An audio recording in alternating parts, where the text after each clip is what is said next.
Good morning, everybody.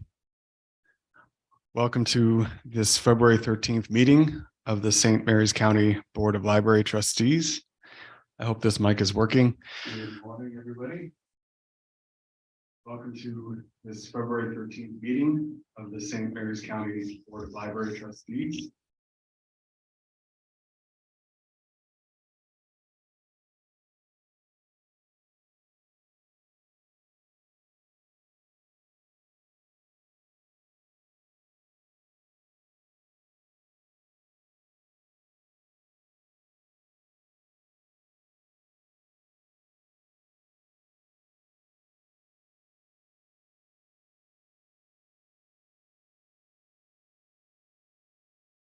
Right. Take two. My name is Michael Dunn. I'm the president of the library board. Why don't we go around the horn and we can introduce ourselves? We'll start with John. As a setback treasurer. John Johnston, Vice President.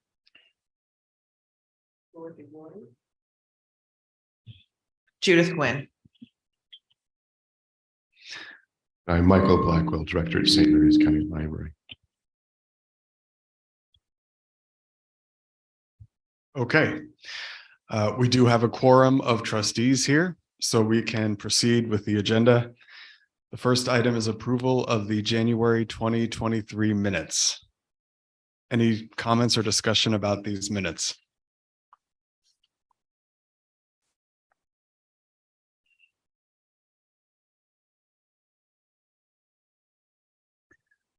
All right, we can entertain a motion to approve the minutes. Second. All in favor, please say aye. Aye. Aye. Any opposed or abstain? All right, the motion passes.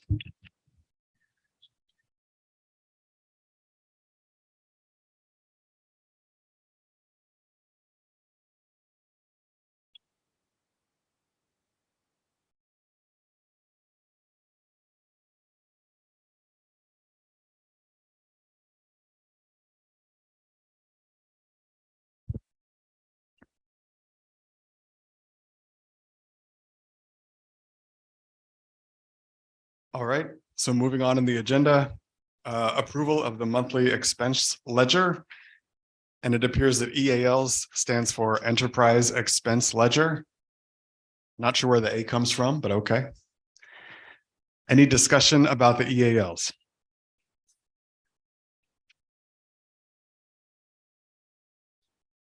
A question.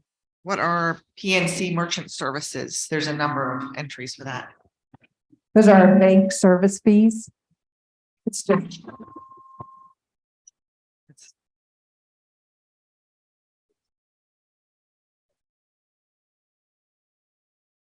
it's just the bank's fees. PNC Merchant Services is the fees for the credit cards and everything else. Like there's an analysis fee, $145. That's a monthly fee that they charge us to analyze our account. Okay. Do you have an average, like what we pay in fees a month? Just off the top of your head. Probably 250. Okay. I'd have to double check it, Sometime. but that's a guess. Okay.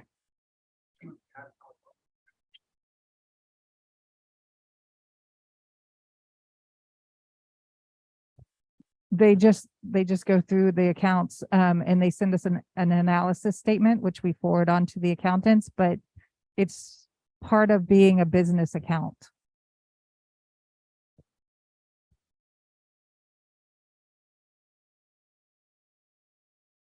No, we get that too.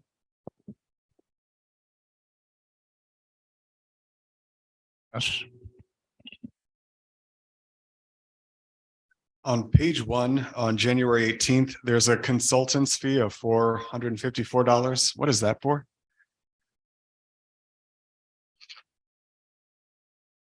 The first page where it says consultants. Second to last from the bottom.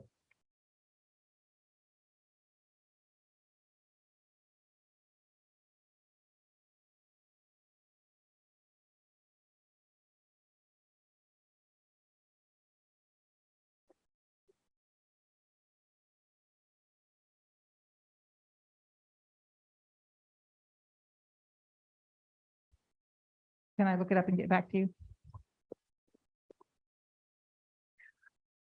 I also had a question at the bottom of page 2 and the top of page 3. There are 3 individuals listed, Jeffrey Stainbook, Katie Kalenda, and Allison Guy for reimbursements.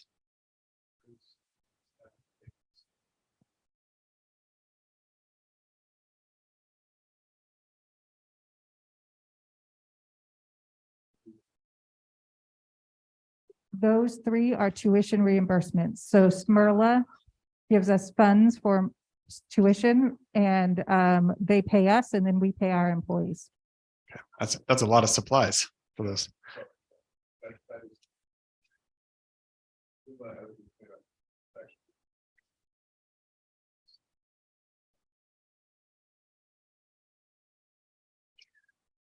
And then I also had a question on the last page, on February 3rd, D Suctor Inc. for a new firewall.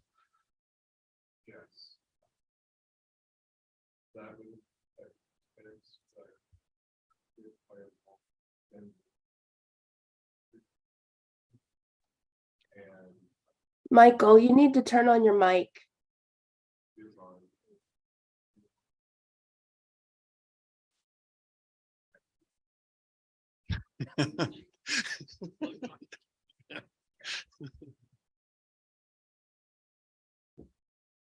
Yes, we have a new firewall from the standards.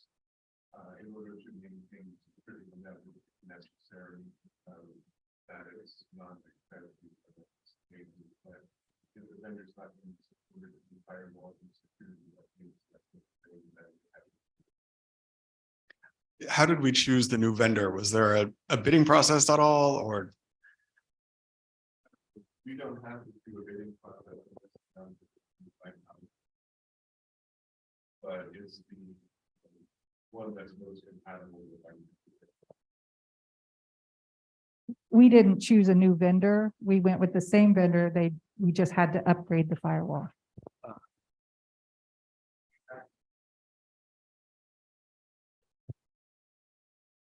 We have some arrangements with the county, in ISP, some their expenses are.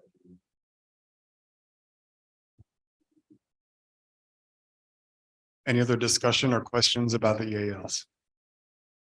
Two things, the Serve Pro for emergency cleanup.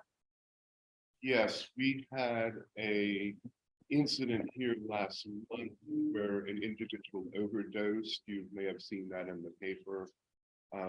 And that's what we gave the hip hip parades last month for, is for the people who responded to that. I have to commend our staff. We didn't get the credit in the paper that we probably deserve because we were the ones who administered the Narcan, and there was concern about possible contamination of the space. So we did close the library for a time and bring in Serve Pro, who does a complete scrub down of the space where that happened, just to make sure that there were no lingering. So, you know, if there's dust, it's fentanyl there. And it's, we don't think it was a likely hazard, but we, out of all due caution, had it clean. Thank you. And then the level green landscaping for 1690, is that something we normally have to pay for, landscaping? Yes, that's part of our budget. And we have some of the maintenance done by the county, but many things we have to do ourselves, sort of like trimming of bushes or something like that. The county doesn't do, and we pay for ourselves. And Thank it's a typical expense.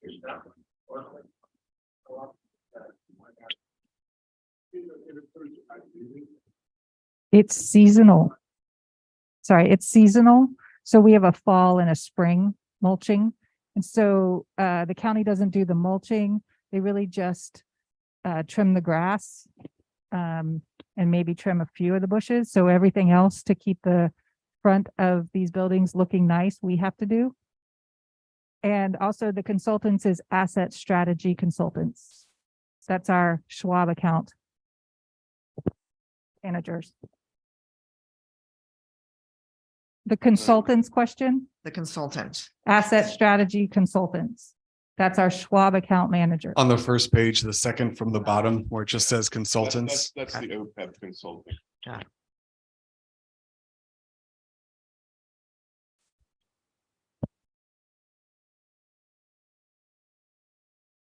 All right, let me echo Michael's kudos for the library staff members who responded to that overdose situation with care and professionalism and thoroughness and quick thinking. Kudos to them, and we really appreciate their efforts. With that said, I think we're ready to entertain a motion to approve this month's EALs. Thank you, John. Okay, second, Thank you, Judith. All in favor, please say aye. Aye. Aye. Any opposed or abstain? All right, motion passes.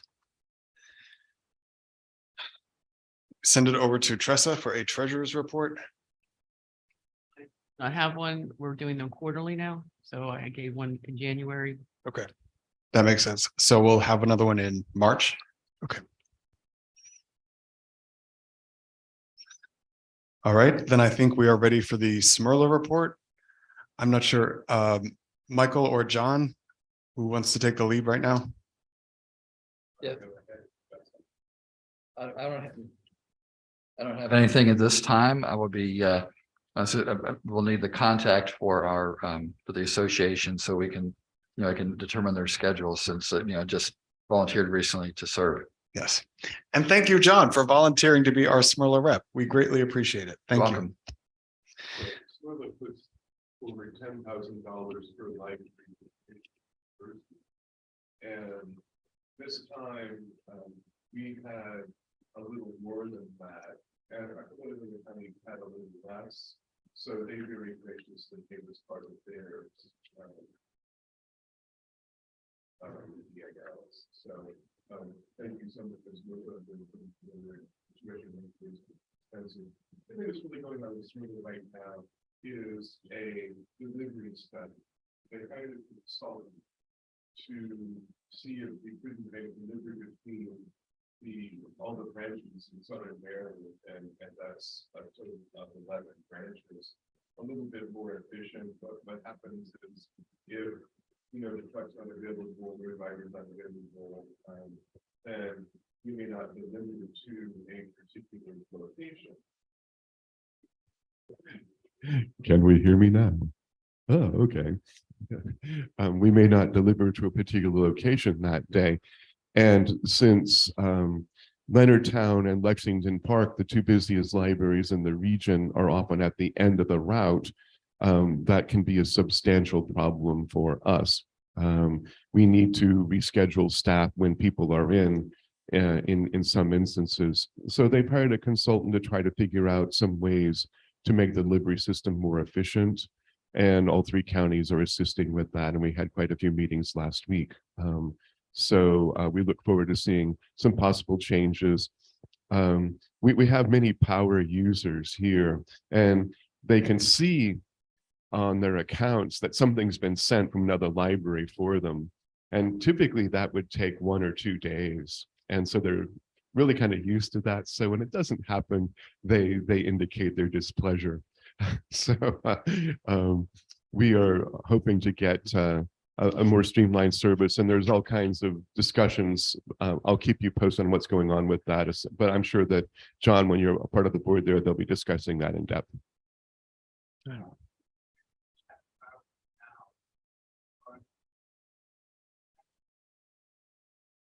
It runs every day, every weekday, and it's the same route, and it starts in Charles, goes to Calvert, and comes to St. Mary's. And so in Charles, they're actually delivering things before their libraries are even open. They're to Leonardtown usually by about lunchtime or so. They go to every branch. And so what happens is at each library, there's say 10 boxes, and materials get sorted. So a box will go out to another branch, and the truck knows exactly what branch it needs to go to. And Smurla is the one who sort of arranges for delivery.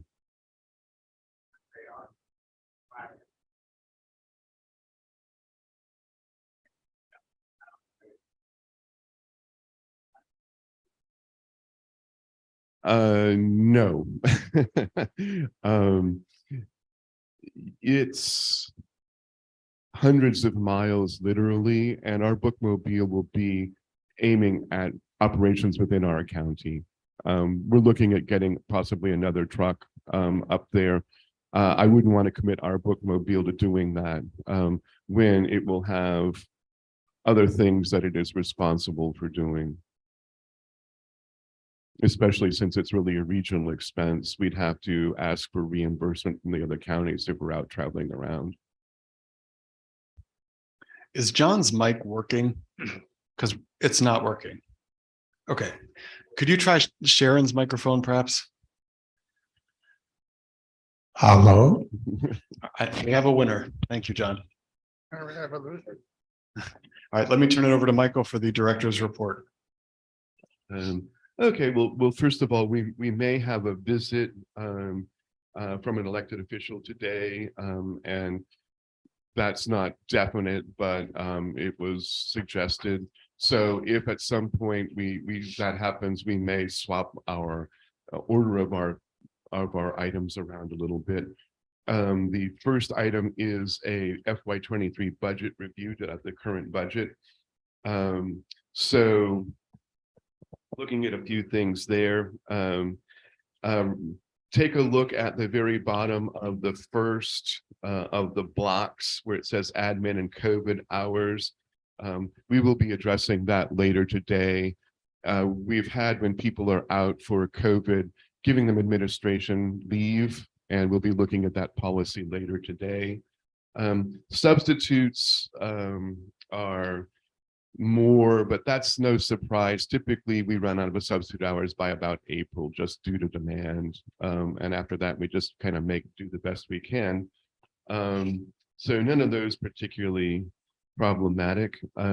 If you look at the amounts on the health insurance, which are hovering in the 50, say low 50s to mid 50% at 62% of the year, we may find that we have a small surplus coming back next year, and we do have a figure for what may come back this year that has just come in.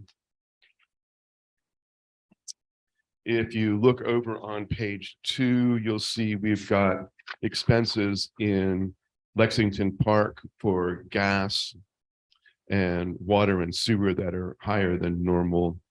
I'm sorry, electric and water and sewer. And the same for Charlotte Hall's electric and water, sewer, and trash. Those expenses are higher than we have been anticipating. The good news is if you look at Leonardtown, the electric is substantially, at least a little bit below what we were anticipating. Oh, actually pretty far. I find it ironic that that building, which is actually more square footage than our other two, now we do split costs. Yes, go ahead. And we haven't had all the charges there yet. Right, those are only for the first quarter for Leonardtown, because the county takes a while for me to get because they split the charges for Leonardtown. So they get the bills, then they pay the bills, then they split out the cost and then send us the bills. It takes me some time to get them from the county. So we'll have to see, in fact, if those amounts are running as low as they seem, but I don't think that one's going to be over budget. We'll have to see. Other things of note, if you are looking down the digital collection and digital collection contracts, those are mostly things that we circulate, and those a lot have to do with Wi-Fi hotspot expenses. In some cases, those are on contract, so I'm not particularly worried about those. Where we are looking at some concerns is program services, and we'll later see that we have a request to move some funds to cover that shortfall. Moving on. Our bank service fees are at 80%, and we will probably ultimately have to have a budget amendment there. The fuel and oil charges, what's been happening is that we had money set aside for the fuel for the mobile library, and I'll give you an update on the mobile library in a couple minutes, but Sandy and Rosa, our mobile library team, have been using the current small library van, and much more than it has been used in the past. So we will be starting to take that money out of the mobile library fuel, but that's why sort of a fuel contract looks to be a little bit high. We've already mentioned the unexpected server expense, the firewall for being $20,000 over, and the SMRLA grant. That budget line went under supposedly, but SMRLA gave us some extra funds, so that one's looking pretty good. I would say that in terms of income, the service amounts are slightly up, and that's good, but that's pretty much based on people coming to the library. That's for things like photocopying and faxing. We don't really make a profit on those. And then the fine amount slightly smaller than expected at this time. There's one thing that's a bit unusual, and that is that we've collected 100% of the county funds. That was a mistake on the part of the county. They just gave us the full remaining amount for the year. We are not going to book that until the quarters roll along. I'm sorry, the months roll along. We get those every 2 months, supposedly. But that full amount is there. It's not going to get any higher. That's just sort of, rather than spread it out over the year, they gave us the full amount. So any questions on what's happening with the budget here? Where did we put that money? Where did we park it? Well, it's in the MGLIP account, and we'll move it into our account on the regular schedule. Okay, so thank you.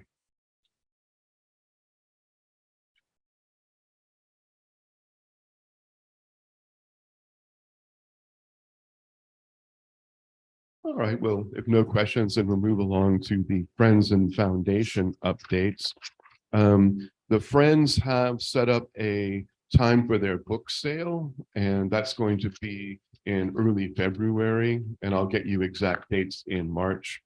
I guess the other news from the Friends, and we're having a meeting of the Friends of the Library Board this evening, is that they would like to set up a year-round bookstore, and perhaps rely a little bit less on the large sort of effort that it takes to do that annual book sale. This year, they're thinking about hiring a moving company to move the books over to the fairground, just because it's gotten to be so much work. So they're kind of looking at possibly retooling that way, and we'll just have to see where they're going to go in the future with that. The foundation, I'd say, is a little bit in abeyance right now. We still are, when people send in money to the foundation, we're still booking that, but we don't have anything planned right now. I do have an idea for something to do, and I'll be talking to the foundation board about that. It's going to require a little bit of I'll call it politicking, but I don't want to talk about what it is yet until we get some idea whether or not we can swing it.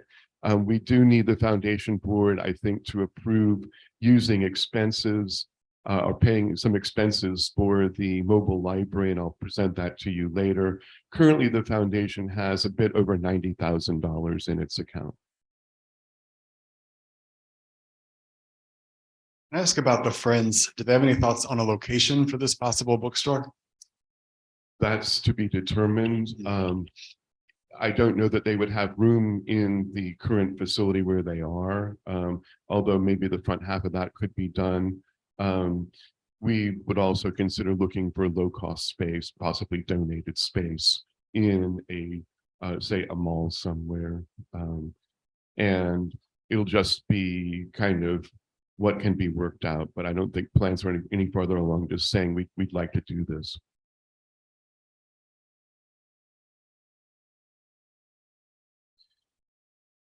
Well, speaking of the mobile library, I did factor out remaining costs for you. And let me find my sheet.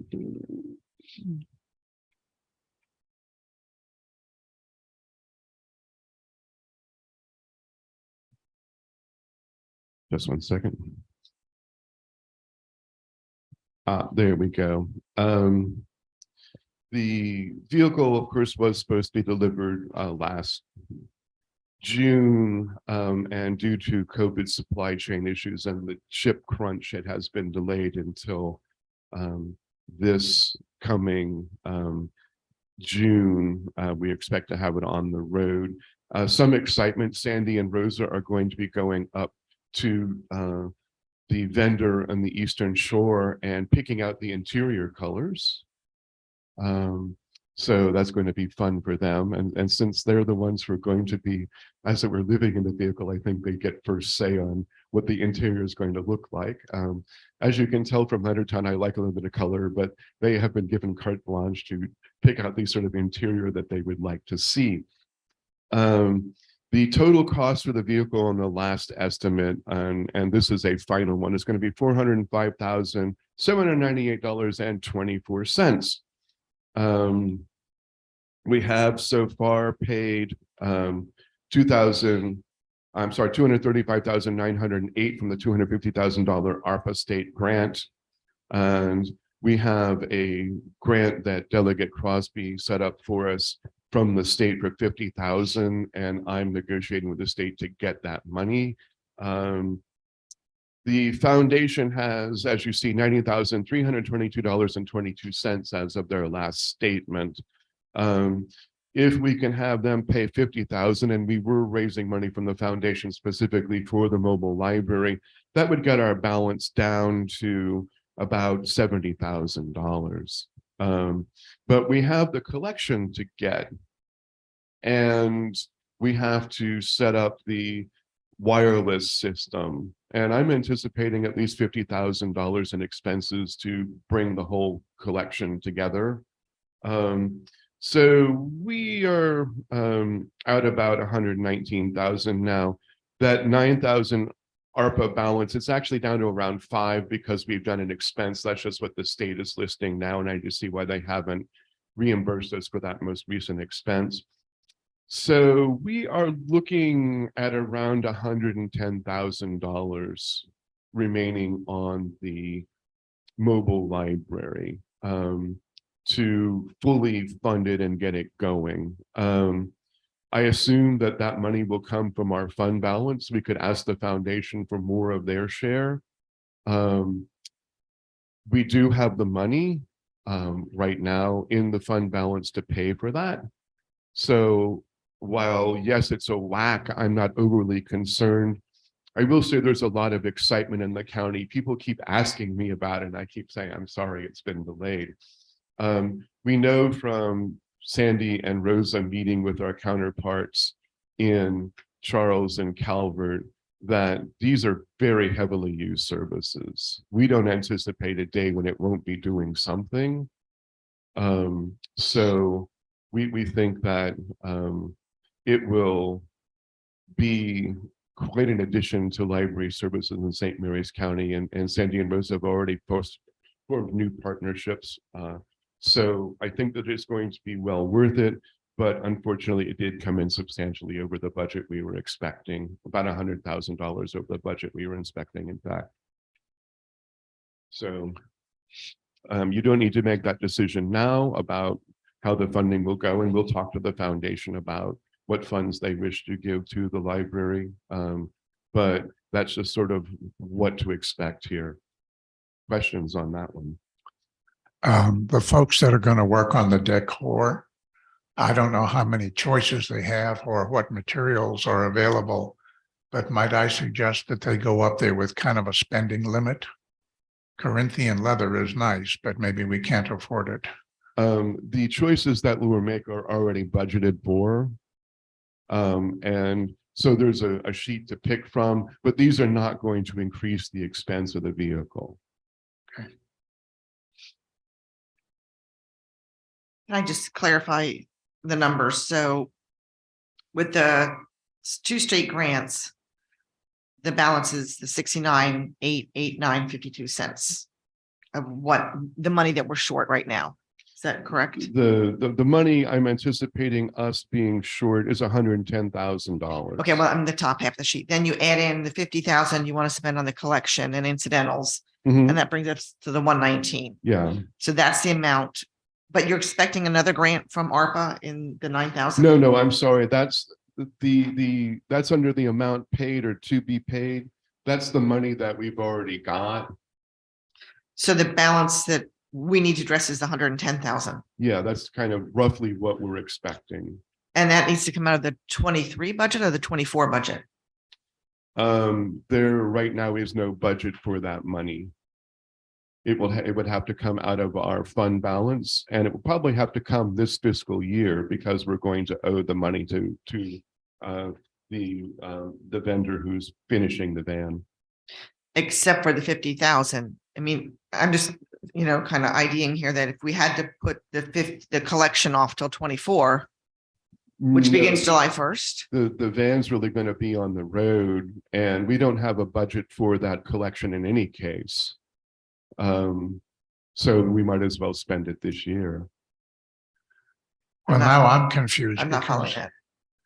We don't have a budget for it.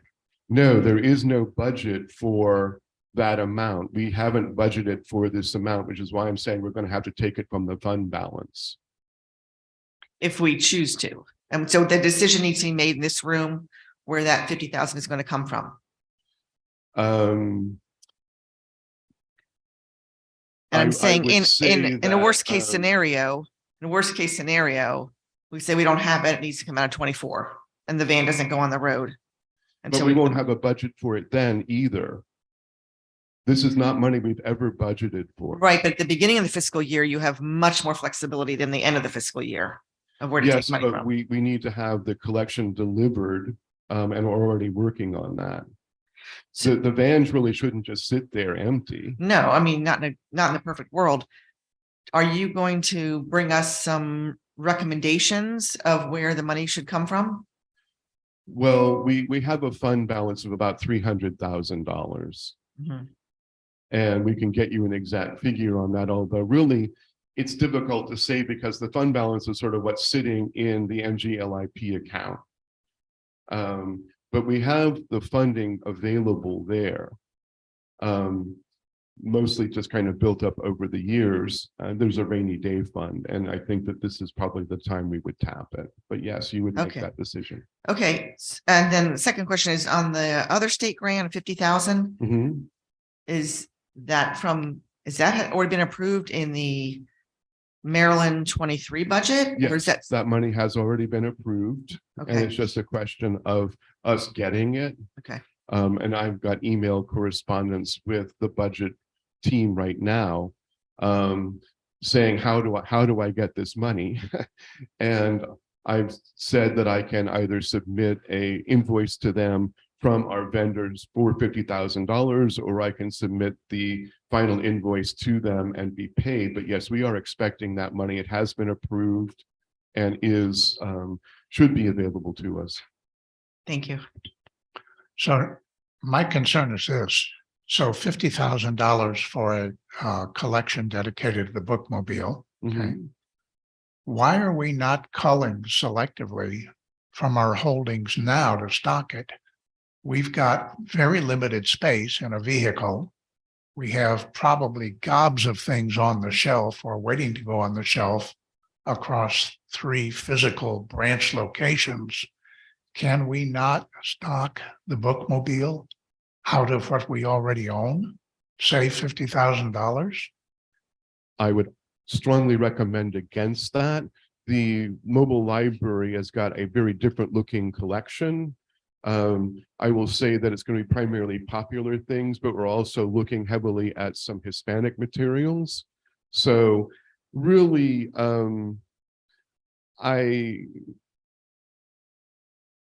most of the things that we discard are not new. They are not kind of current. And they're also not necessarily the sort of thing that we're thinking going to be most heavily in demand for the mobile library. Typically, it has its own collection. And I would suggest that it should be funded appropriately for what its purpose is. And I can see this being, we could characterize it as a mobile branch. But are you saying that right now in our permanent branches, we are deficient in those categories like Spanish language publications? We don't have very much in that. I would say that something new would be welcome. Okay. Michael, do we have an idea of what the weekly schedule will be like for the vehicle? That's still being worked out.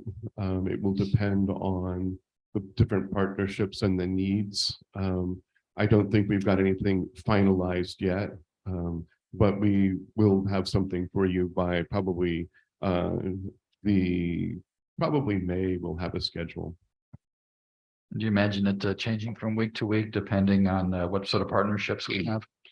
Well, and Sandy should be the one answering these questions. I will say that it may have some regularity in that, okay, on this particular day, it's visiting places, but that might necessarily be the same every week. So if, let's say, we have 3 weeks between particular stops at a place, just because that's our collection limit, or a month. So, you know, it could be, well, Monday we're going to daycares. It won't be the same daycare every time, for example. Or we're going to a senior center. It might not necessarily be the same one every time. For example, it might be Cedar Lane, and I know we're working with Cedar Lane on that. It might be Cedar Lane 1 week and someplace else the next week. There'll also be irregularities in that there'll be county events that we want the library to be at. And obviously that's going to change from week to week to week.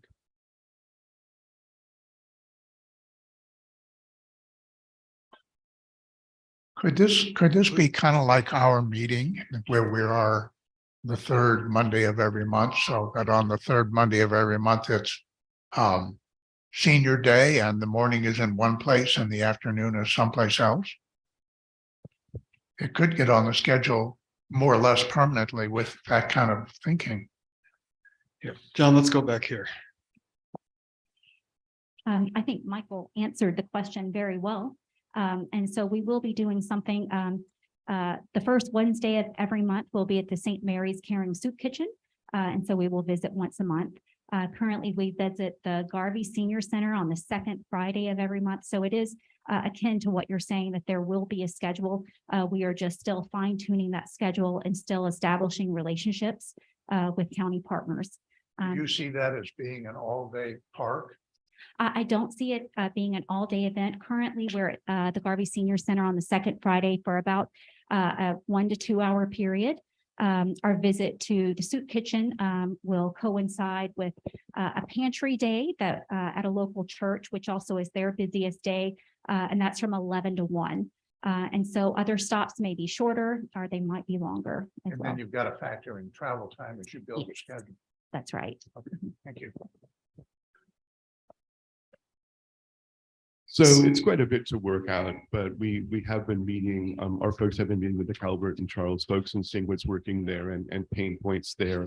I would anticipate at the beginning of it not being quite as busy as we go along and develop more partnerships. In fact, my primary concern about it is there's going to be so much demand for services at incredibly, compared to, say, Leonardtown remote places. So down in the 7th District at Colton's Point, or Scotland and Ridge, down in the 1st District, where we've got kids who don't have such easy access to one of our physical locations. And I can anticipate folks there saying, well, hey, visit us. And so what we'll probably do is say, okay, your slot is going to be I'm obviously, but just an example here, Wednesday morning from 10 to noon. And then there's driving time down, there's driving time back, and we'll have to work other stops in. So it's going to be quite a jigsaw puzzle putting things together. But as I say, my main concern is not, will we have enough to do? It's going to be, how are we going to meet demand for services? And will those routes also carry requested items to the constituency, not just the items that we're stocking? Will the collection will go along with the vehicle? Are you asking, are we going to stop house to house to house? Well, no, I'm saying that, let's say somebody down in Ridge wants a certain title by Tom Clancy. And they know that sooner or later, you're going to service the Ridge area, just like you mentioned. Will that book go down there via the mobile library? We would like it to. We're going to have to see what demand is going to be. Our primary hope is that it's not necessarily going to be an extension on reserve, but that it will carry its own collection and people will use that. But we'll see what services we can deliver there. And again, it's going to depend on demand. I don't know that if everybody at remote locations were to place reserves on it, that we'd be able to fill that demand. So we're going to have to look at that. Okay, thank you. Well, so are we looking at an action item next month about this funding question? Yes, it's going to have to be at least next month because the collection is being ordered and is going to be coming in.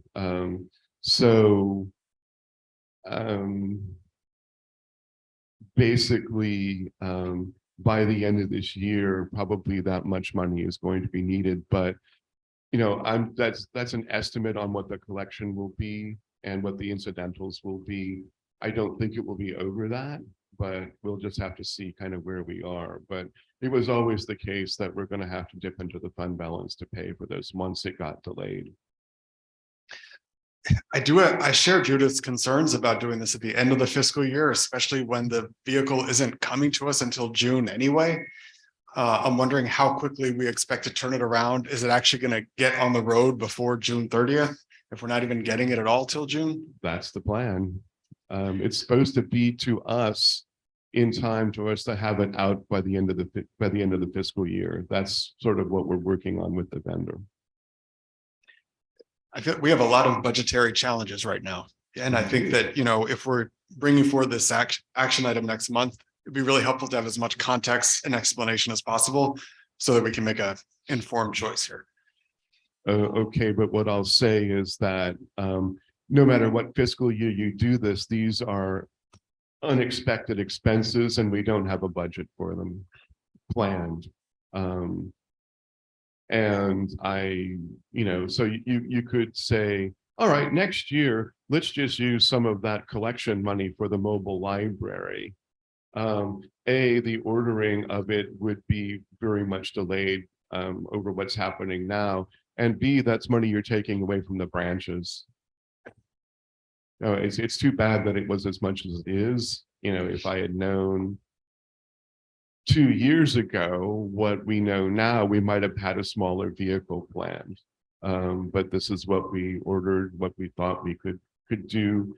And it's just too bad that the expenses have gone up. How many items are we talking about with $50,000? Like, I mean, ballpark. There's going to be a DVD collection and a print collection. Certainly, probably about 1,000, 1,200 when you factor in the cost of these things.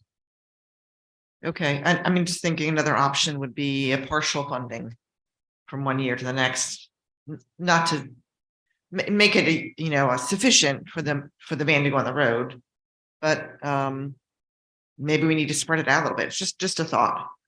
Like, we're not locked into the 50,000. Okay. No, Okay. that's not the case.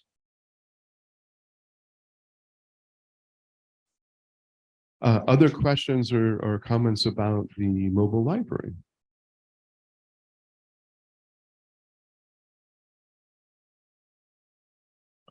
Well, a library attorney update. We've found out from Williams, McLaren and Stack that when Joshua Brewster left the firm, that they did not feel they had the expertise to handle our primary questions, which are HR questions. So we have a quit letter from them, and we have a letter with Joshua Brewster, who is basically still the library's attorney. And he, in fact, consulted with us this past Thursday on a letter we needed for Friday on a personnel issue. That is his expertise. That is what we need. And so basically, that's how we're moving forward with that. Question. Mhm.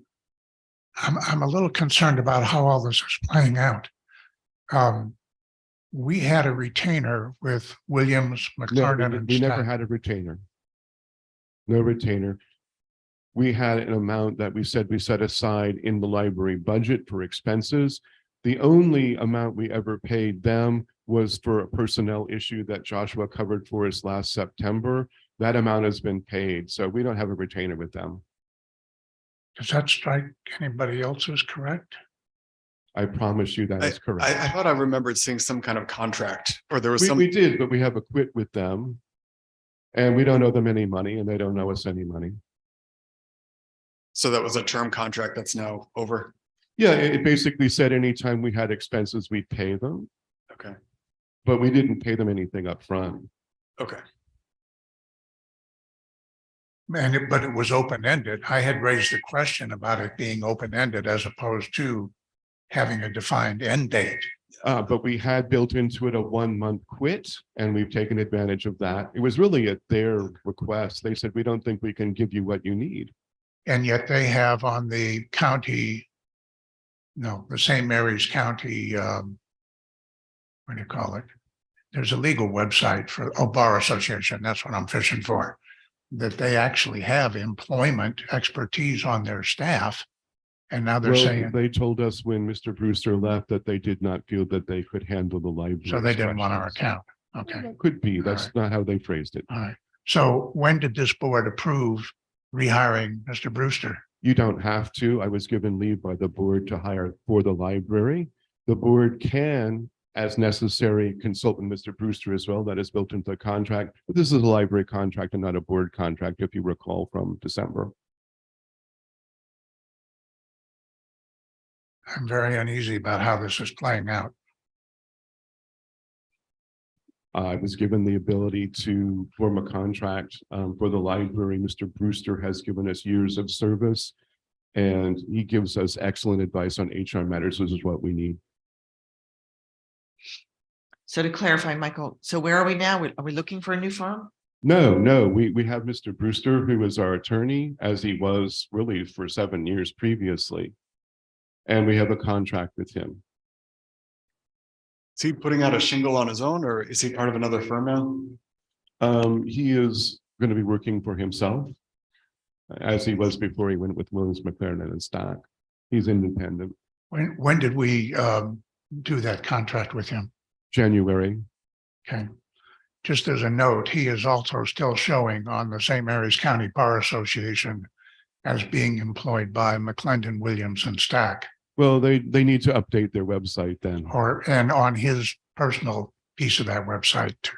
Well, then I will talk to him about updating that. That should have changed, and it was changed as of January officially.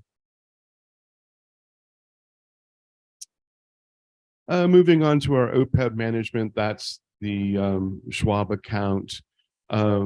You recall that as of December, we basically said we were going to stay with asset strategy for a term.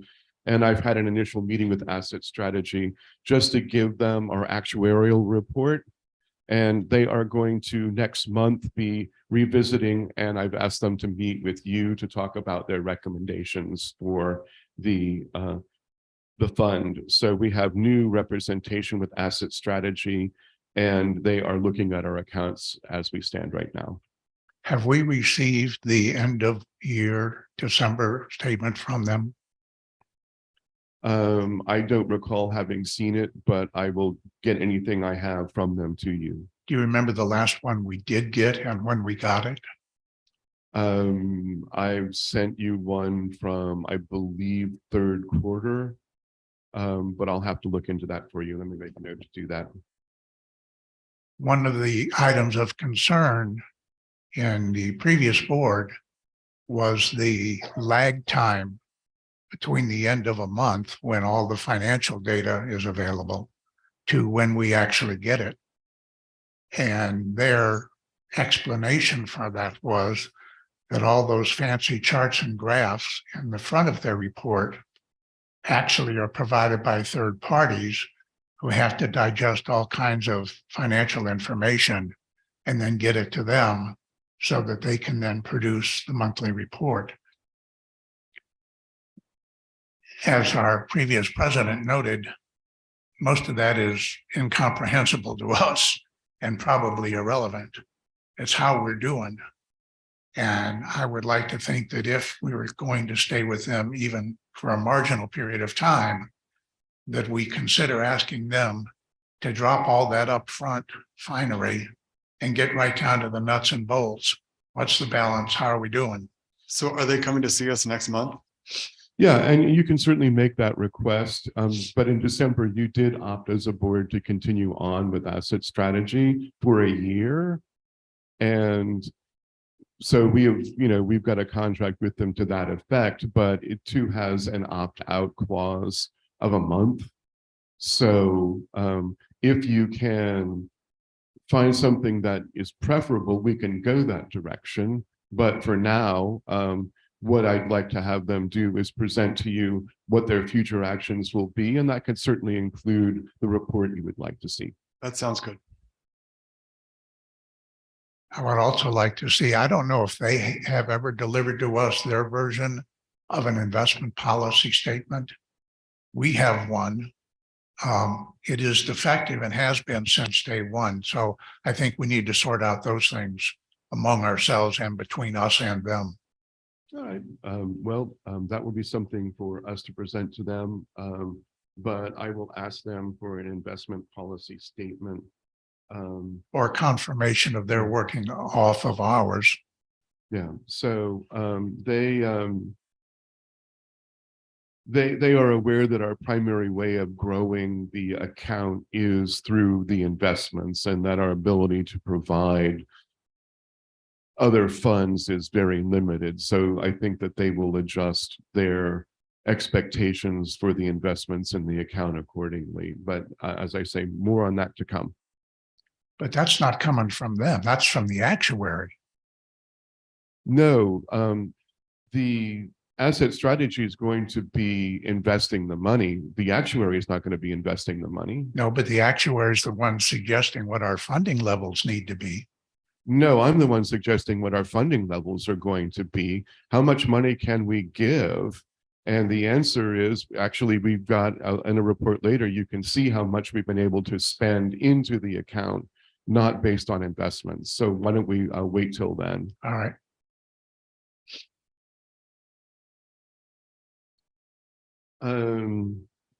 Orientation manuals.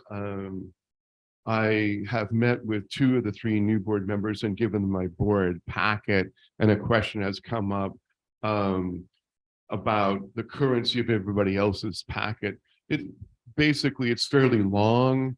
I will run off for anybody a sort of what I gave them. I prefer to meet with people to talk about it, but the board organization is there. Maryland library laws are being taken care of by that red book that I gave you. That's the most current version of that.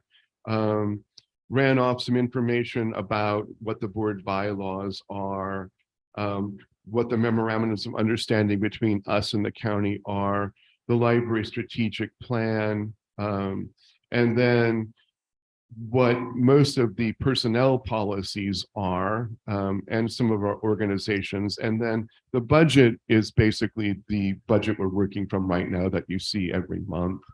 So there's a fair amount of pages, but those are the basic things that are in it. And I think other than an update on who the board members are, although that's been shared with you, who the current elected officials are, that there's not a lot that really gets outdated. And what I may need to do is investigate having our personnel manual online for you to look at. We have it, but we have to go through our intranet to get to it. And I don't think you've got passwords to that. So when we make changes, I'd like someplace online where you could see all the current versions of things, and we'll work on a solution to that for you. So as I say, I don't really think that there's a lot that is outdated from any other packet you may have, other than those laws, which are a good thing to keep abreast of. I would appreciate having an online version of that all of us could access. And I would also suggest that it include the resumes of the board members so that we can just have a sense of sort of the perspectives and experiences that we're all bringing to the table. That would be fairly easy to do. We've got PDFs. I can put them in a Google folder. Might be the easiest thing to do. But let me talk to Sarah Stevenson and figure out the best way to do that. But we can get you access to the most current policies and procedures. Thank you. Online. Following I'll the just have to remember presentation, when we update things to make sure they get updated there too. following the presentation to the commissioners, which was very nicely done, by the way. I got, and I don't know if anybody else did, something from David Weiskopf, kind of about the history of Maryland libraries. It was about 15 pages long. I didn't ask for it. I assume he sent it to everybody. Yes, let's table that until the conversation moves to all the budget historical stuff, but I think that will. Well, I tie will into bring that up because that would be a nice addition to what is going into the new manual. Got it. Okay. And certainly that can be included, although at this point you do have it. There's a little bit of history to that AG opinion that we'll talk about. Well, speaking of legislation, I have a brief legislative update for you. On Wednesday, in fact, I'll be going to Annapolis to meet with the St. Mary's delegation to talk to them about library issues, and a legislative briefing has just been released this morning. I'll share that with you via email, but just some quick updates on it. There's a bill about the regional libraries and how their boards will be done. And I think we're familiar with that from conversations last year, but if you're new this year, the way the regionals have been set up right now is that the board membership is made up of trustees from the 3 counties. And from members of this board being or joining SMRLA as a board member too.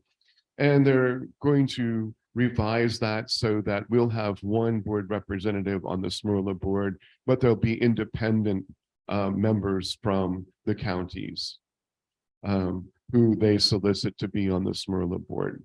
And it's a relatively small organizational change. I don't think there's any fiscal note involved with that. So that's there, and Senator Bailey has agreed to be a sponsor for that. Thank you, Senator Bailey. And I believe Delegate Crosby may be a sponsor as well, but we're have a couple of other bills that have come up. There is a bill that will guide the process for collective bargaining in libraries. And it was thought one delegate has already put a version of that forward, which was kind of favorable, I would say, to the unions. And it would take the current sort of language about collective bargaining that relates to Howard County out of the Maryland Code and substitute in something for all libraries. And the Maryland Library Association wanted to submit a bill of its own, but after sort of negotiation, what's going to happen is that bill is going to be amended to have some concerns from the Library Association in it. The delegate who put it forward is amenable to amendments. And so it's mostly going to be little things, but I'll have final language for you when that's available and you can see what it says. So one thing that we'll be asking for example, is the length of time we have to respond to a request from collective bargaining over salaries, for example. Currently, it's sort of like it's built in within 30 days into the bill, and that wouldn't really give us time, for example, to consult with you or with our county. So I will say that we're going to have a bill of some kind come forward and either be voted yet up or down by the legislation. 3 bills came forward last year for different counties, and that committee said, all right, we're tired of your separate bills. Give us something for the whole state. And so it is expected that this legislation will, get an up or down vote. It's not like we can't just ignore it and say, we're not going to do that.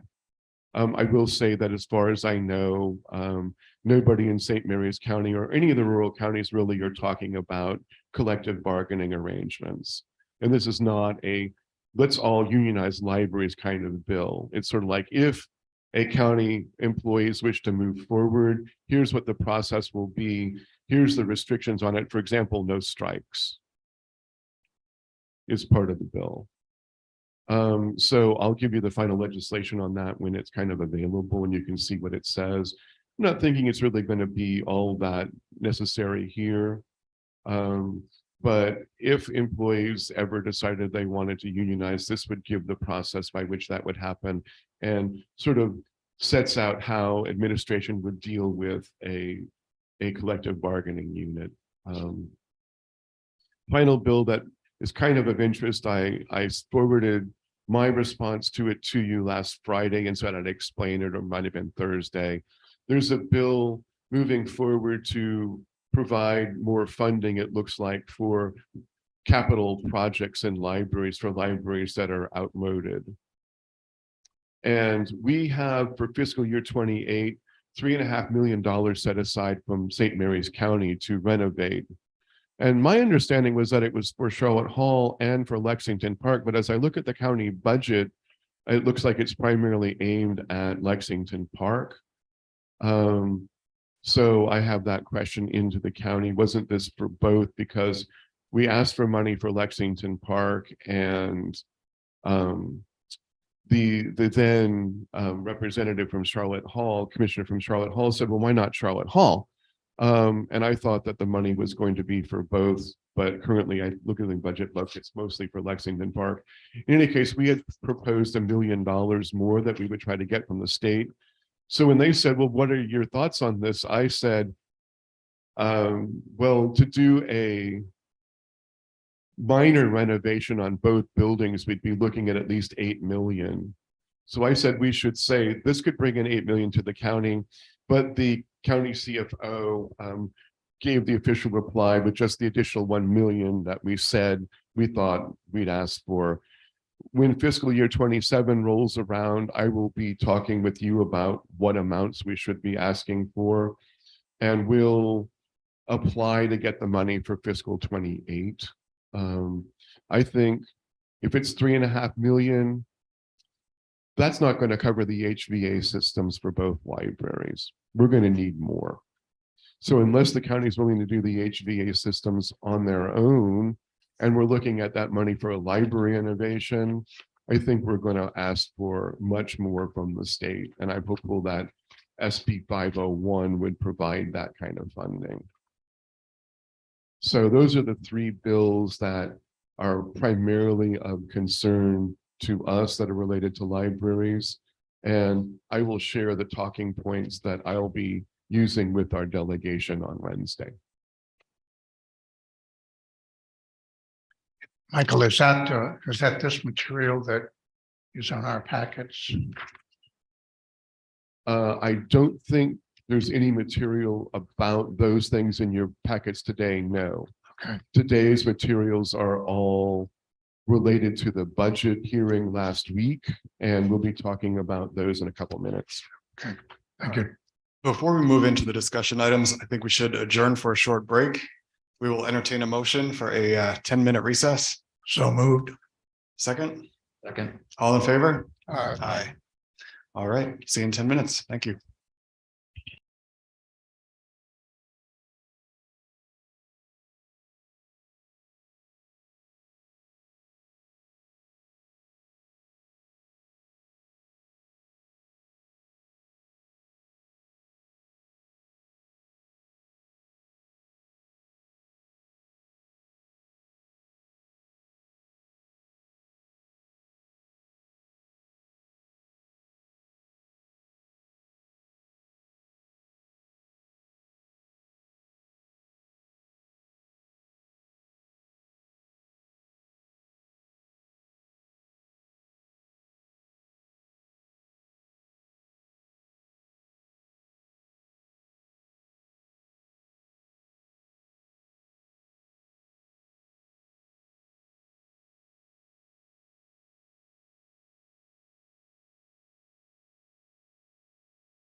All right, are we ready to resume?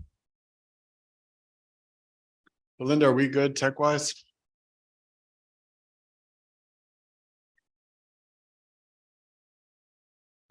Okay. All right, we are back. We have a special guest, Commissioner Hewitt. Thank you so much for being here today. We really appreciate your time. I will turn it back over to Michael. All right, well, thank you so much, Commissioner Hewitt, for visiting with us, a longtime library supporter. And I'd like to begin the conversation by saying thank you to the county commissioners for meeting with us last week and hearing our biannual update, but also information about our budget, which we typically don't discuss in that forum. And just to say that this is not a adversarial ask. We greatly support the county's, what they've done for the library over the years. But we were asked to provide some additional figures, and I have sent those to the county commissioners and to the county administrator, interim county administrator, but also thought I would review them with you. We maybe gave them back more than they asked for, but we're trying to present just what we think is a total picture. So the first thing I'd like to look at is actually going to be a sheet, an Excel spreadsheet. And we'll be, I'm sorry, what? Yeah, if we could go ahead and get it up there. I'll be doing a presentation to talk about some of the individual years in a couple minutes here.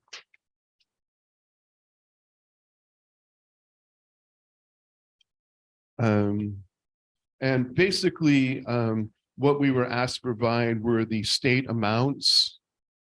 And we've included a bit more information because the county CFO followed up with some health insurance refunds. And I thought we'd go on ahead and review what's going on with that as well.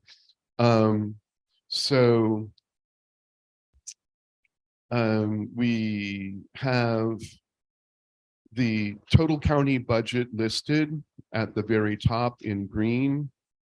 The library request for each year. Michael, we're on this document. Yeah, it looks like this. Okay. Yeah. The request that the library made to the county, the amount that is requested over the previous fiscal year, the amount that was approved, the change, and then the figures that were basically asked for, and the county CFO provided us with this spreadsheet, so we're basically just filling in here. So you can see the growth in the state funding each year and what the library's then budget is going to be. And there's small amounts for, as you know, from other funding, but we'll look in a second about some percentages of what the state is to what the county funding is. At the bottom, we provided with some figures for health insurance refunds. So some years, because we're self-insured, we're paying a certain amount out. And if that exceeds the amount that sort of was necessary, we get some money back. And typically what we do with that is we save it for next year for two possible purposes. One is to offset health increases possible for the next year. It used to be that we'd ask for 10% increase in health funding each year. The last several years, we haven't asked for any increase. We just said, all right, this is money we'll keep just in case we have an increase next year and we have to pay out. But you see what we've also done with that is we've invested some of it, and those figures are at the very bottom of the page, funds sent to OPEB Schwab, where we've put money into the retirement health account. And so those are the amounts. And we were talking earlier about the primary way we grow our OPEB account is through the investment, and we don't have a lot of money to put into it otherwise. But those are the amounts that we have put into it. And later today, we were planning on having a discussion of how much we would put in this year based on what the library budget was. And we can get to that conversation later as to how much we might have, say, 45,000 put in, knowing that we've got the mobile library expenses ahead of us as well. So those are the figures that were requested, and you see what the increases for the state are.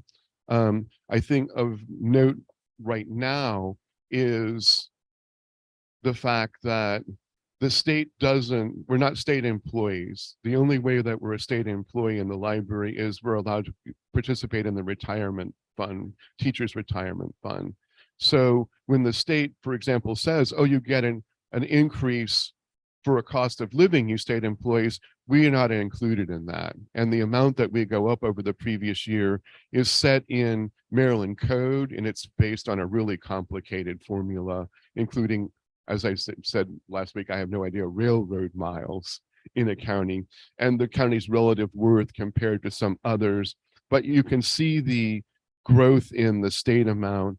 And over, since fiscal year 2014, it's been fairly substantial, but the last several years really hasn't seen that much growth. And we are expecting a figure for next year soon, but basically we won't know that amount until such time as the governor's budget is presented and approved, and we'll then kind of at roughly say May or June know what our increase next year should be. So those are kind of some total figures for the county and the state. And the next page that I'd like to look at looks like this one. It's a large ledger sheet.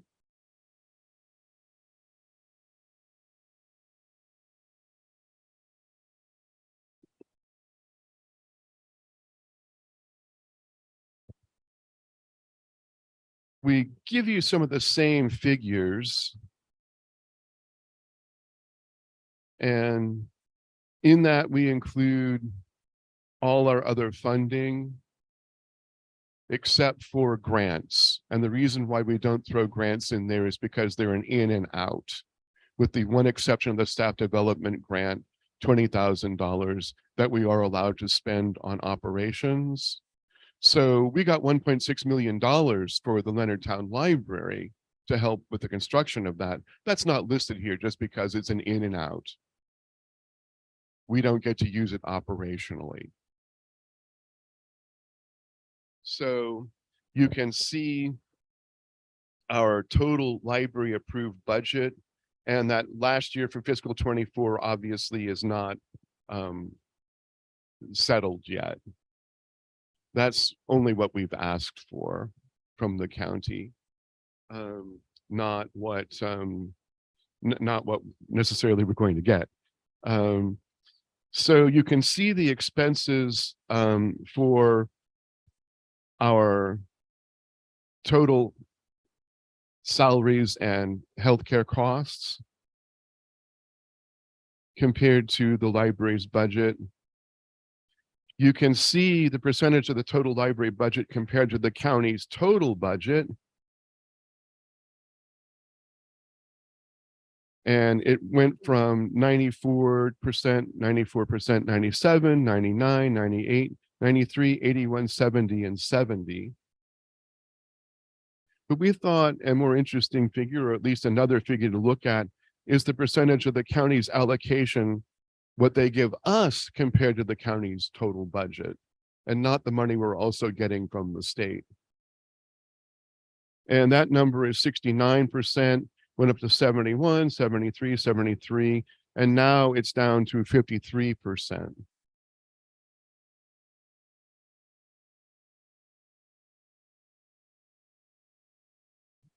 You can see in the next column the percentage that the county is paying of our budget to compare to the total budget, with all things factored in. And that percentage has steadily risen over the years.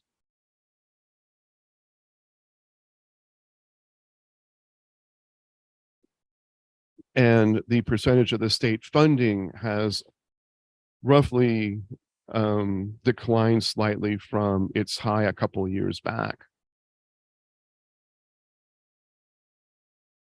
So as you can see in a further column along, most of it, our expenses are for salaries and health, and that's not unusual for libraries. And the kind of squeeze we get into is trying to compete with the other two counties in terms of our libraries' salaries, and trying to compete not so much with the base, which obviously we're not able to do. And thank goodness we've got the base providing the 80% or so of this county's budget, basically related to, you know, our sort of economy coming in that way. And you can see the percentage of the county allocation in the final column remaining after personnel services kind of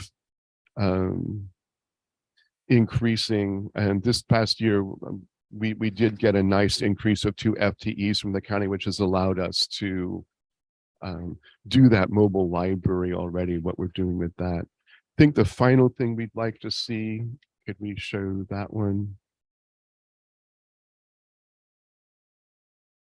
Is looking at sort of 2015 on. We gave you figures last week that talked about if, you know, here's what the county employees got over these years, and here's what the library employees got over these years. And we got about 25%, and the county was looking at about 48%. But those were the simple percentages. What we've done with this is calculate the changes that happen when the dollar figures are thrown in. Because if one gets a percentage increase, you've got to factor a further increase on that. And John, I believe you had an email comment that said Einstein says that, what was that quote?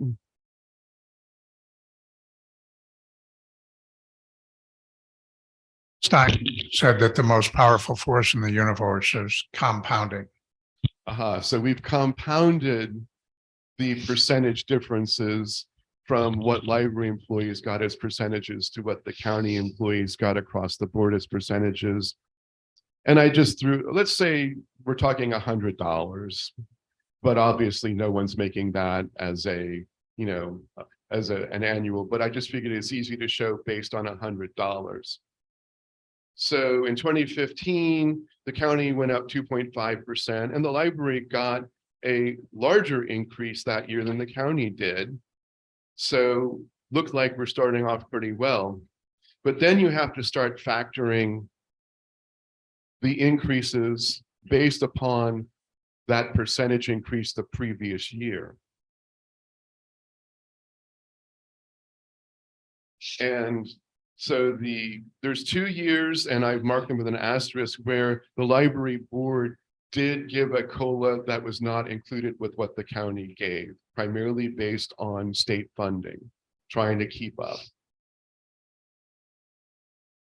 So you see one of those years was 2019, when the county employees got a 3.5% increase and the library got nothing for its employees. So if you look across those years, the county employees have received basically 59% increase, assuming that they were employed constantly during that time, and library employees got 31% increase. We talked about how there's an even wider discrepancy than simply adding the percentages seem to show. So could we go back to our PowerPoint, and we'll just look really briefly at what happened kind of in some of the individual years.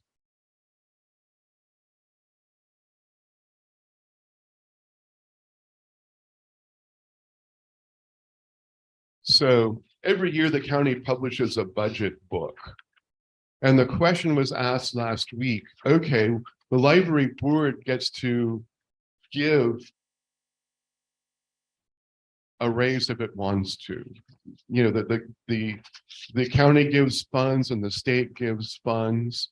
You, the library board, gets to determine what you're going to give. Not exactly.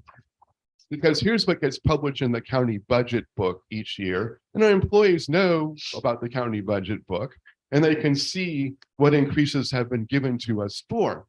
So in fiscal year 2015, here's published county budget notes, 21,500 net, with 5,000 was supposed to go to OPEB, and a merit increase for the libraries. And there was a 6% decline in the rates. A merit increase for us that year would have cost $58,447. By the time you factor $5,000 allocated to OPEB, we had $16,500 to raise. Now, obviously, we could draw some on state money, and that's what we did to give an increase that year. But if that's the increase we're getting from the county, it's not as easily able for you to say, all right, let's go ahead and give that merit increase of 2.5%, which would have cost $58,000, unless we draw on other funds. But our county, our employees see this. They say the county gave you 2.5% for this. Where's the money?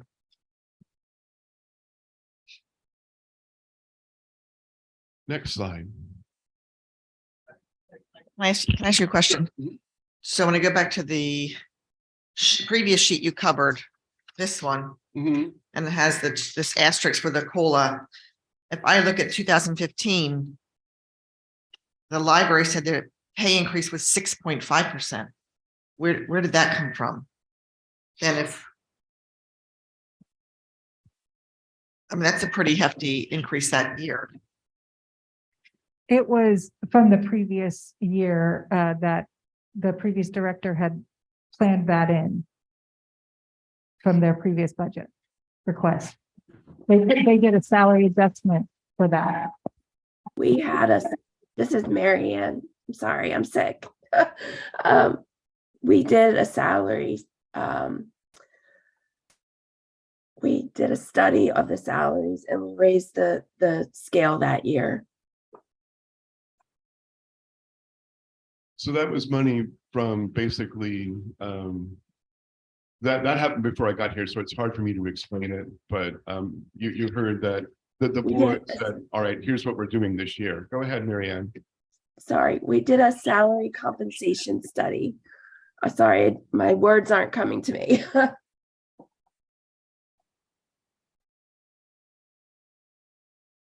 All right, let's move on to fiscal year 2016, when I was here for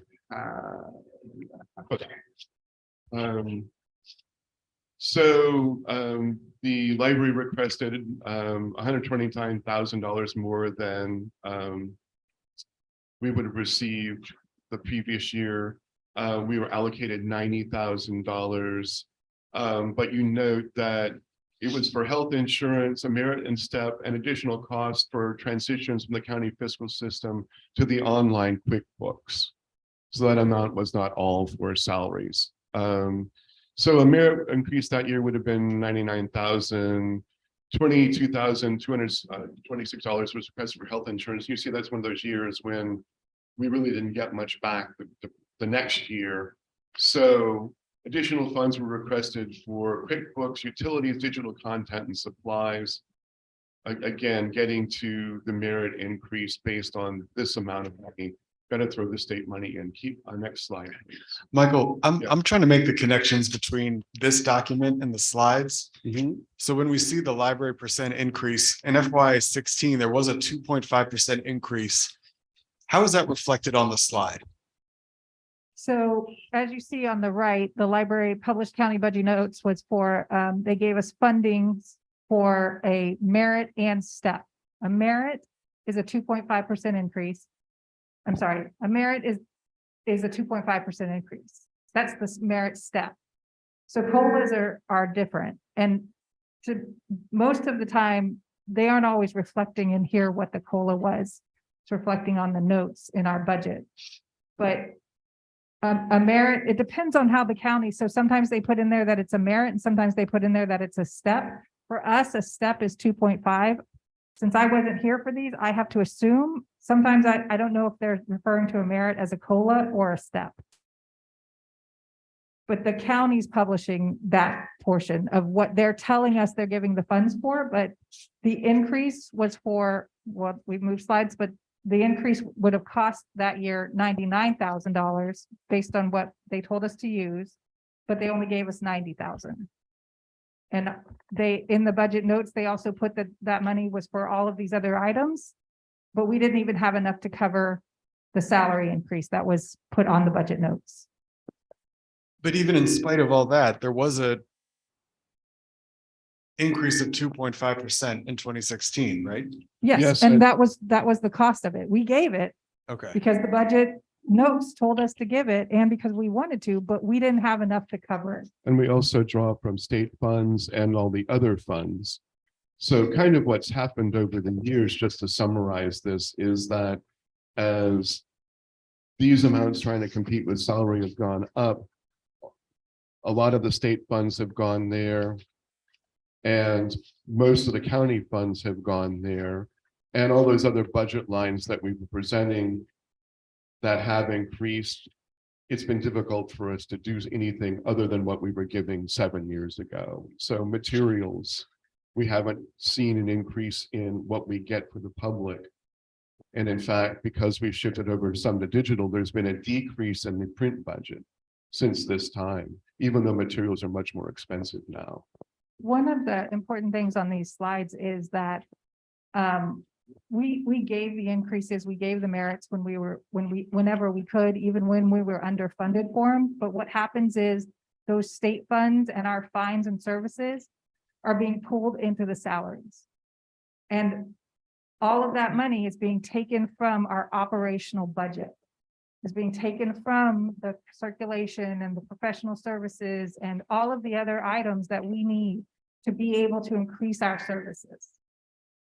So as we get an increase, we aren't funded fully for the increase, so more money is coming from other budget items into salaries. And if you look at these slides on the left, what you see is the amount allocated from the county is 74% of our total budget, and the cost of our salaries and health is 78%. So the county is paying for slightly less than our salaries and health, and everything else is being paid for either by the state or by our salaries, our fines and services. And just a note, in 2020, along with COVID, the state mandated us go fine free for children under 18. So both COVID and that mandate decreased our fines. So that's another loss of funding for us. Question about this slide. Oops. Are the county and the library increases include both merit and COLAs? On that sheet, yes, they did. That was the full amount of COLA and merit increases. And those percentages were in a slide last week. Okay. That we presented to you. That's right. And to the commissioners for that matter. I'd say the big discrepancy came when the county did a salary study for its own employees. And we're not county employees officially, so I'm not complaining about that just so much as there was a large increase in 2020, 2021, and 2022 for the county, 7.21%, 7.52%, and 7.61%, not to mention a large increase based on a COLA for this year, 8.5%. And you see, we got 3.52, 1% of that given by you, 2.5 and 4.5. So the last several years have seen more of a discrepancy when we weren't included in that salary study or given money for that salary study.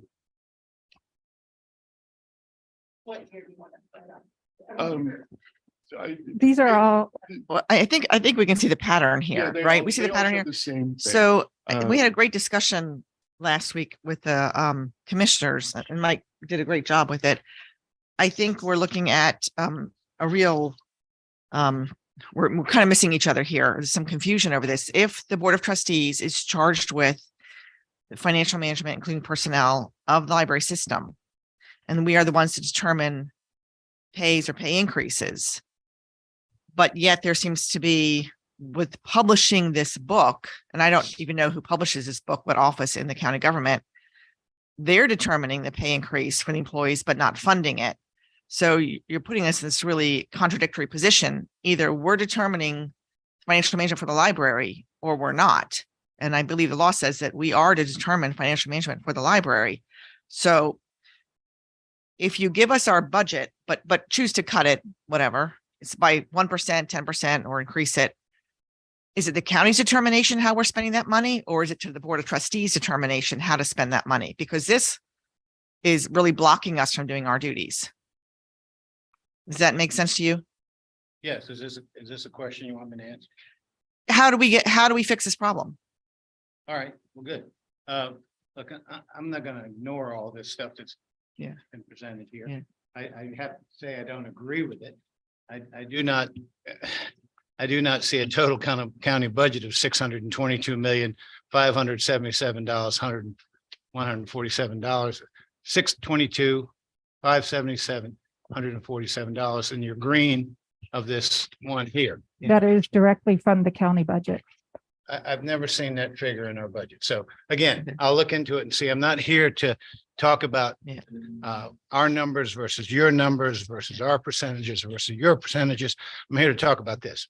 What I would say to you is that, and this is one commissioner talking now, so understand something. It takes three to make a decision. And I'm not speaking for other commissioners, but I will say, based on my record, I've been a strong library supporter. Now, let's go to the next part. What happened last week in our meeting, and thank you for coming, is that we saw discrepancies between what you get from the county and what Charles gives theirs and Calvert gives theirs. And that was, we understand that. And we don't dispute that. At least this commissioner doesn't dispute that. What I'll say to you is this. When you get the money from us, you spend it as you want to. It's not up to us to tell you how to spend your money. We have adopted this approach now. I'll also say this, there's a new board now. We have two new members. What I will say to you is that in the previous 4 years, or probably the previous 8 years, there was a somewhat contentious relationship between the library board or the library system and the county commissioners. And it had to do with some of the content that was going on at the public libraries. Now, did that hurt your funding? Personally, I would say yes. Okay. Did that make us want to give you more money? No. So what I would say to you is part of it is the relationship we had. Now, the other thing is what we would say is most recently and look, I'm here to have a frank discussion. I'm not going to talk about 2% or this or that, my numbers, your numbers, or whatever. I just want to talk about a relationship that we need to have between the library and the Board of County Commissioners. And again, I'm here to emphasize I'm only one. But what I'm going to say to you is what happens when you want a trustee members, and we totally believe you should be able to appoint your trustees. I'm not a big fan of self-appointing boards because it tends to perpetuate the same type of mentality, if that's my term. I'm sorry to use that term. So when we were recently presented with a list, we were surprised when we got a letter back that said, no way, this one we're not taking and that's not happening. It's not something that we were used to. We were surprised by that. So the other part gets to be is what's fair to your employees and what's fair to our employees.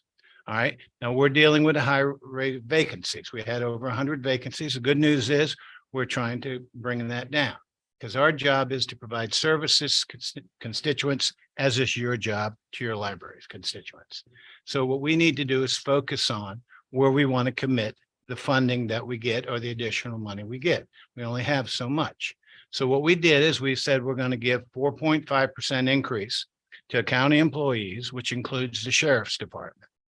And I'm here to say I can support that same increase for the library. Now, you've asked for $1,300,000 and some thousand here, I saw, and it looks like that's more than you've requested, or almost 80% of what you requested for the last 7-8 years. I don't see getting 22.5%. I don't know anybody who's getting 22.5%. I'm not here to get into percentages again. I'm just here to say we have about $11 million in recurring money. So whatever we give you, you should expect next year, and it shouldn't be cut. So I don't want to talk about money that we give you, but next year we don't give you at least that amount. We do the same thing with the Board of Education, same thing with the sheriff, same thing with all our other agencies. So what I'll say to you is that I can support probably something in the neighborhood of $468,000. You've asked for $1.3 million. Now, what you do with that money, again, I don't even know if I can get 3 votes to get there. I think I can, but I don't know. But the key is this: whatever you do with that money is up to you. So if you want a bookmobile, you want expanded services for people, you want more people, then you're going to have to make your decision on what you want to do, either pay salaries or expand services. Now, I'm not trying to say, hey, look, Calvert's got this, I don't have it, it's not fair. Or Charles has got 3 of these and we only have 1, that's not fair. I don't want to go there with that. I just want to say that we need a relationship that we can dialogue with each other and say, okay, how are we going to get more of this piece of pie? What we have is what I told you, about 10.8 to $11 million in recurring. We have 23 million in requests right now. 8.5 from the Board of Ed, a little over 5 million from the sheriff, 3 million from the health department, $1.3 million from the library board. We still haven't heard from IT, but even though we have an idea, we haven't heard from emergency services, even though we have an idea. So there's only going to be so much.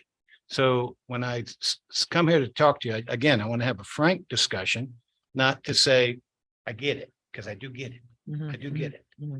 But we have 2 commissioners I want to talk about previous commissioners, but the board's changed. The dynamics changed. And I think what you're going to find is what we really need to agree on, I think, is what we think the new revenues are going to be. I'm not sure if you have the ability to look at that and say, we're going to agree with your 11 million. But what I will tell you is this: what's happened in St. Mary's County in the last 5 years or 6 years is a large increase in income tax revenues coming in. I'll use the term that's a good thing, because the people who are paying them are mainly higher income people. It has to do with the 2018 federal tax cut, which put a limit on state and local taxes called SALT. In 2018, our income tax revenues were 90 million. Last year, they were 135 million. It was a $45 million increase. Now, what we did is we cut income tax a bit. What we also found out about that big increase is 2% of the people in St. Mary's County paid 24% of it. So while it was targeted towards higher income people, that's who paid it. So look, I don't care. Those are the people who can afford it. People probably should pay it. I'm on board with that. So the good news is, I think there's going to be revenue. There's no bad news here. I'm just going to say it's a different board now. We're going to have different dynamics. Hopefully we can erase this past what we've had with the library over the last 5 years, in my opinion. And, again, that's what I'm here to say. So if you want to ask me something about, I'm going to tell you, if you're asking me how we spend your money, no, we're not going to tell you how to spend it. We're going to give you what we think we can. We're going to tie it to something we're doing to the county because we think your employees should get the same. And I'll leave it at that. Well, this is my first term on the board. I was just joined in January. I'm learning from our excellent staff here. I think they feel constrained when they see sentences like merit increase was improved. They feel like they are legally constrained to give a merit increase. Can we work with the staff that puts this book together and strike this language from now on for the library? Would that solve our problem if there was no more, you will give a merit increase, you will give a step increase, you will give a COLA? That's what's kind of constraining us to give a certain amount of salary increase. Am I correct when I say that? That if we didn't have that language in there, we're not legally compelled, or are we not legally, can we just ignore this language? No, well, what I would say is that it's not a legal requirement. What it does is it raises staff expectations. Right. And you as the board get to set the budget, and you haven't gone through the full process yet, but what's going to happen in May and in June is that you'll be presented with several budget alternatives. And you get to decide how the money is allocated and where it goes and how much would be a staff increase, if any. So that language doesn't legally require you to do that so much as it raises staff expectations of what the money was given for. And it's set up that way because when we do the budget request each year, we say, here's what we want. And we want basically what we usually say is we want what the county employees get in terms of raises for the library. Sure, I mean, they're gonna get that. well, I mean, it says a lot of things and you can leave it a little bit more generic, but it says health insurance, staff development, increased accounting, collections. Do we need, can we just have to put in there, can we just leave that language out so that, I think, I think if we were to talk to county finance department, they're not gonna tell you what to do with it. Again, I think the key gets to be is, this isn't a document we would pay. But I would say, no, but the note, when she said the notes are taken I right, see that. yeah, it might. and it may be more construed, well, Mr. Dunn, what do you think? I don't know how legally binding these budget notes are, but I know that the board has been operating in good faith for all of these years to do the best we can by the staff while also being true and appropriate with the budgetary money that we receive from the commissioners. And so I think, to sort of listen to what you're sharing and to think, okay, well, is it more like a block grant? And as you're saying, we can decide the weight of, Going with it. yeah. Yeah, That's exactly because everybody's gonna ask for, and we tell people, ask for what you need, because Yeah. if you're not doing your job. But it doesn't mean you're gonna get what you're asking. So the key gets to be is prioritizing your needs. So if the priority is salary, I get it. If the priority is programming, it's your decision. But I don't think the commissioners, but what this commissioner is gonna tell you is the state gave a 4.5% raise effective January 1st. I think we have to match that on the county level because we have such high vacancies. Because if we don't have people, we can't provide services. So that's been the focus of taking 3.8 million right off that 10.8 million and saying, this is what we're going to do with this to try to address vacancies. And understand something, you may be doing the same thing in your vacancies. All we're really doing is cannibalizing other counties. We're taking people from whether it be Charles or wherever, we're not getting new people in from, say, Pennsylvania. I'll just pick a state, just to pick a state. But just, out of the area, we're kind of getting everybody else's. And I go to this thing called MACO, Maryland Association of Counties. They have 2 conferences a year. And that was the overwhelming thing in January at the winter conference. Everybody has an issue with vacancies and filling vacancies. And what we're all doing is raising salaries.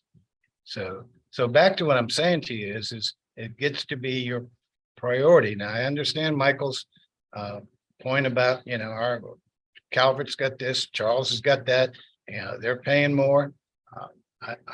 I would say to you, I've been an advocate for you. And it's not about Mike Hewitt, but it was about getting 3 commissioners. And it's been difficult getting 3 commissioners over the last 4 to 5 years. May I speak? Go ahead, Mary Ann. Please identify yourself. I'm sorry, I'm Mike Hewitt, County Commissioner. Hi, Mike. It's Mary Ann Bowman, the Deputy Director. Okay. I'm homesick. Sorry, my voice is terrible. I think it's great that you're saying that, those little budget notes don't matter and that we can use the money that you are allocating to us the way the Board of Trustees sees fit. The problem is that our money isn't enough to pay the salaries because of the minimum wage compression. We have frontline employees that are going to be making almost the same as minimum wage in, I think, the next year. So the Board of Trustees really needs to, if you're going to prioritize the staff, then we're going to have to pull money from somewhere else in order to pay the salaries and give that salary adjustment to our salary scale, because what we're getting from the county commissioners and the state isn't enough. If that makes sense. No, I agree with what you're saying. I understand your point of view, but I guess the thing is that we're not the people who set your budget.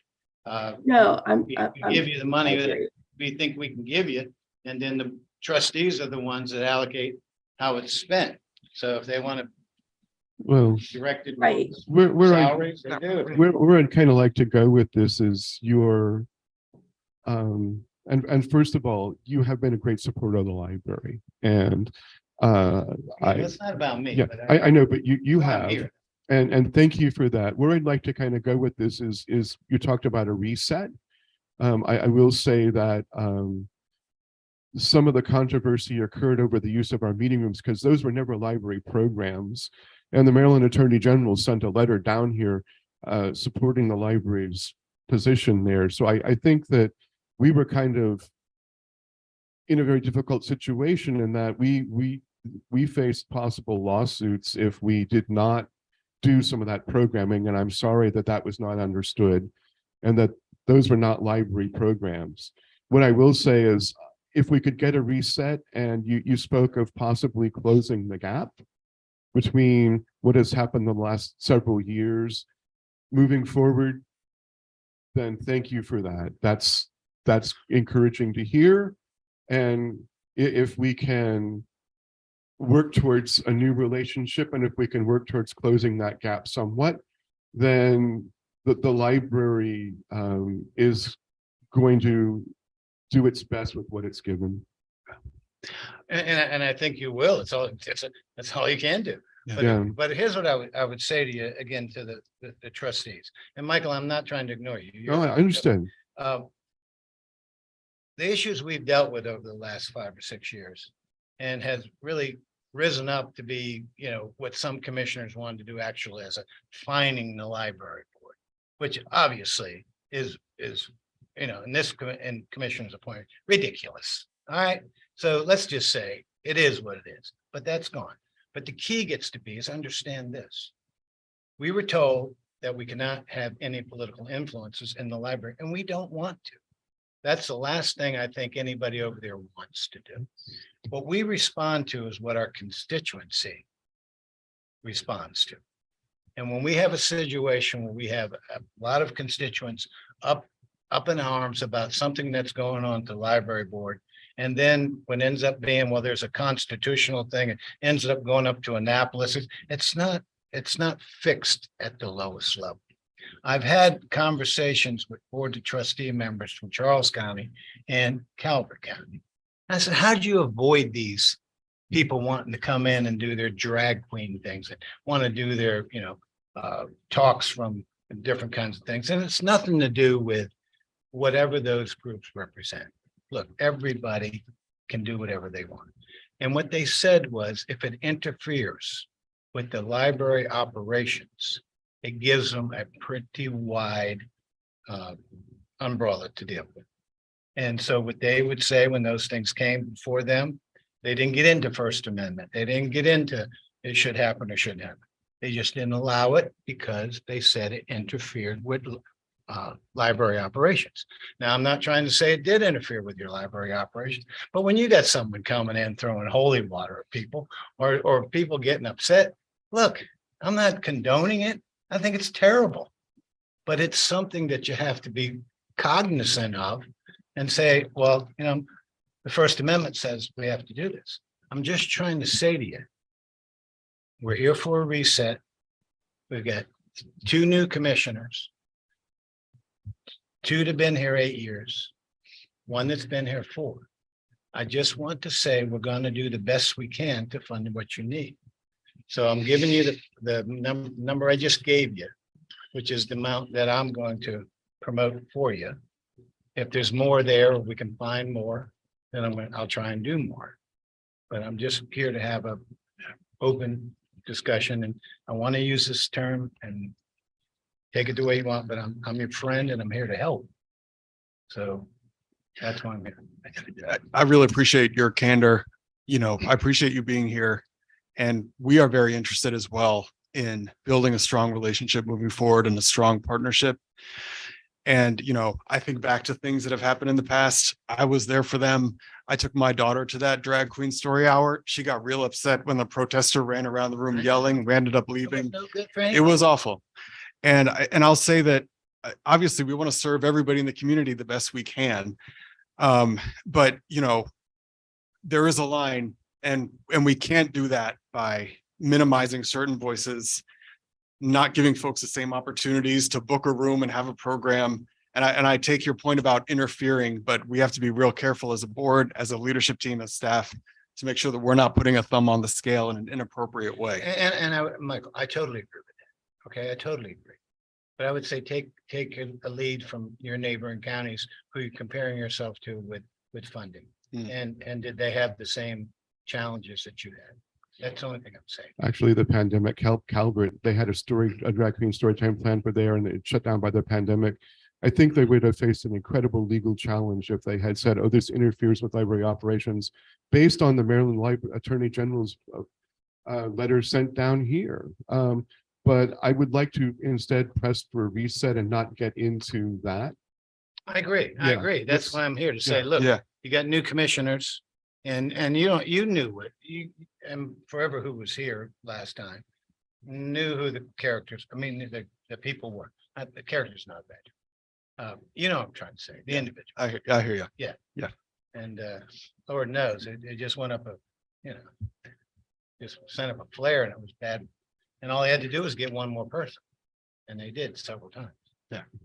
Okay, well, look, I'm not going to take up your meeting with all these facts and figures. I think you need to do what you think you can do, and I'm wishing you the best and hoping for the best for you. And I want to help you where I can. I'd like to leave my business card if I could, and anybody can reach out to me. It's my personal cell phone. It's my email address. And, again, I'm not that important, but to say that, they got this and we didn't get this, all we're going to do is the best we can. So I'll just say that the comparison to Calvert and Charles is simply that we lose employees to them. But I know this is a county thing for all of us.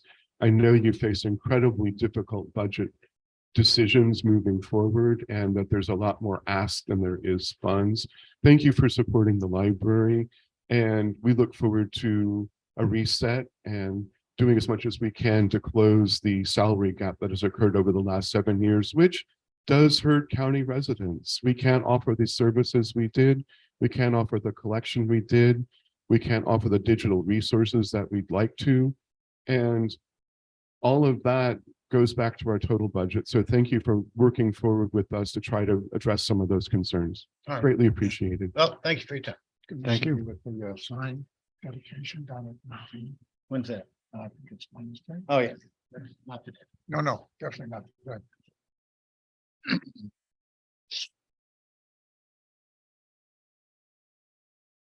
And again, this is not something adversarial. This is not blaming the commissioners. This is, let's Blame is. everybody else does, right?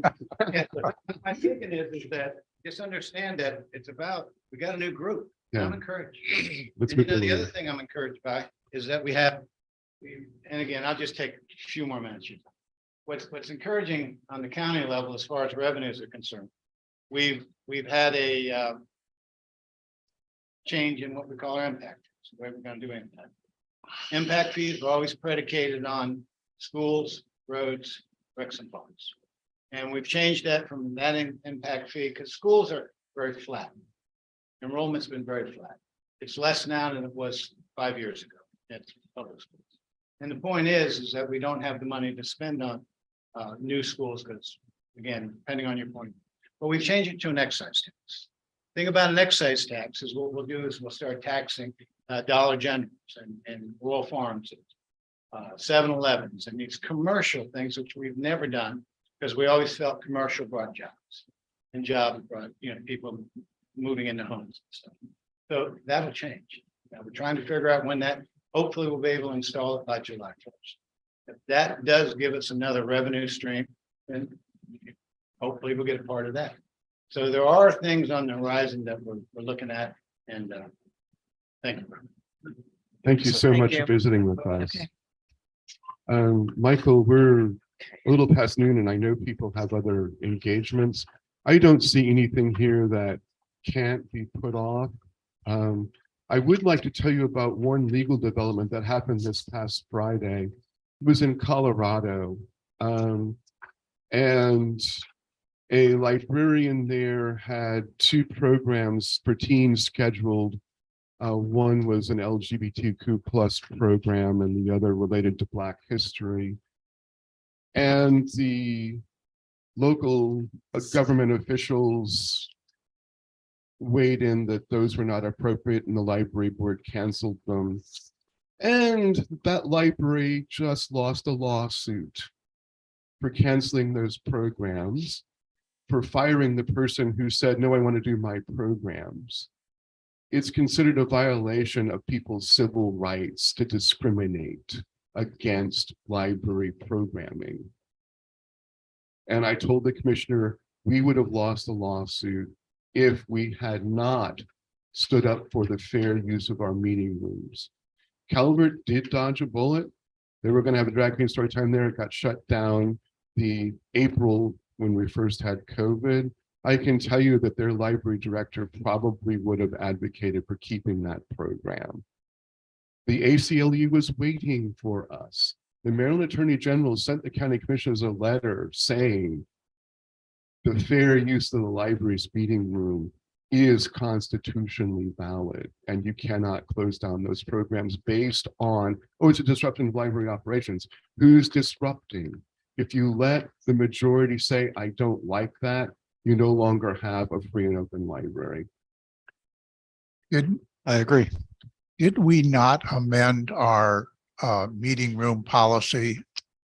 I'm thinking it wasn't last year. It was first year I came on. We did amend the meeting room policy. That did eliminate a source of revenue. Many Maryland libraries charge for the use of their meeting rooms, but they say, if you pay us, then you can close your meeting to the public. And we moved away from that at the loss of some revenue, I will point out, in order to ensure that any use of our meeting room spaces was open to the public and that people could participate in a democratic process as opposed to closing it down for something that could be considered a political reason. So yes, and that's why we did that. I think that that's a more democratic use of the library, but it does also then make it more difficult to have, shall we say, programs that might be objected to.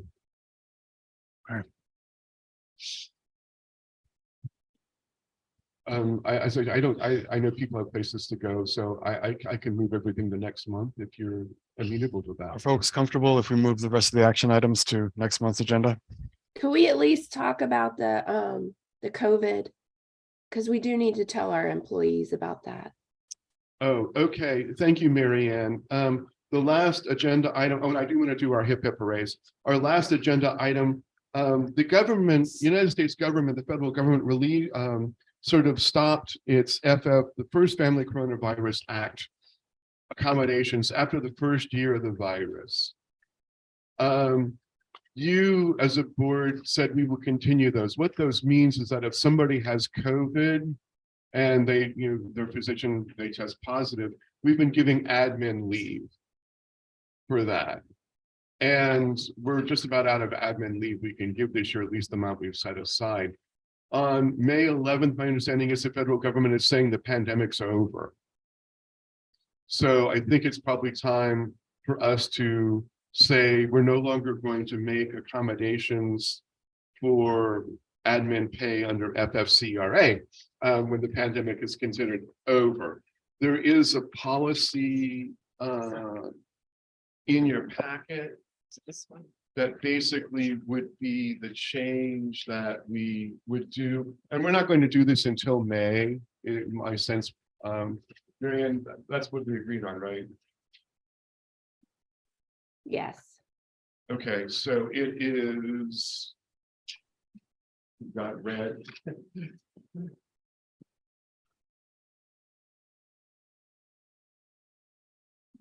I've lost my.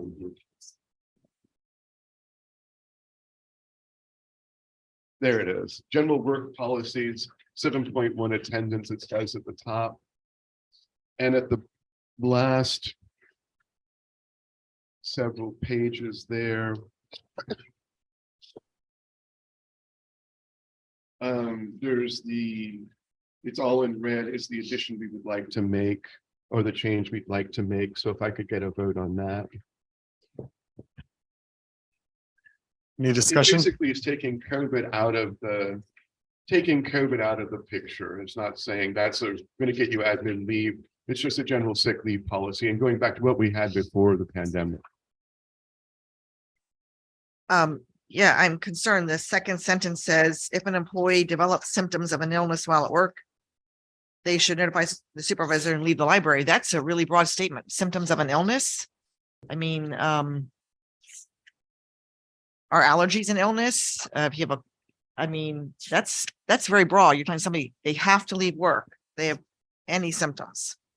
I think you're, I don't know any rule I've ever worked at where something ever said that. I think actually employees judgment when they feel ill enough to not work, they may leave. Yeah, But who's going to tell them you have to leave? I see Judith's point because develop a symptom could be very subjective. Yeah, If yeah. an employee becomes ill, they should notify their supervisor that they need to leave work.